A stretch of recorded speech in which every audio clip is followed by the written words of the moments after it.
Merci beaucoup, Monsieur le Président. Je pense que cet accord pose plusieurs questions. La première d'entre elles est celle-ci. Au fond, il a été présenté, cet accord, comme historique, décisif et allant régler la crise. Je n'en suis absolument pas certaine. Je pense que ça n'est qu'une étape de plus, pas forcément la meilleure, et qu'évidemment, cet accord ne sera pas de nature à régler la crise. Je crains que cette réponse soit négative et je crains même que, dans les périodes d'incertitude que nous vivons, économiques, sociales, financières, rajouter des périodes d'incertitude juridique ne soit pas très pertinent. Ça, c'est le premier point.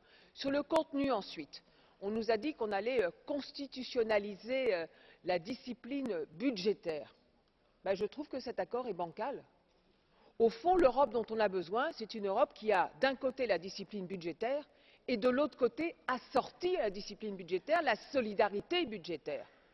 Et au fond, on ne peut pas avoir, vous l'avez dit, Monsieur Barroso, l'un sans l'autre, ou l'autre sans l'un.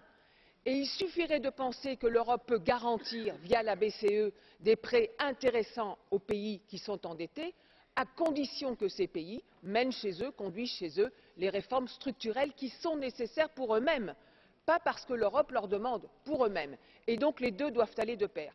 Dernier point enfin, on nous dit qu'on va faire l'Europe intergouvernementale. Je pense que c'est une erreur. C'est une erreur de renier au fond l'inspiration communautaire, c'est une erreur de s'éloigner des institutions communautaires, de la démocratie et du contrôle démocratique de nos institutions. Je vous remercie.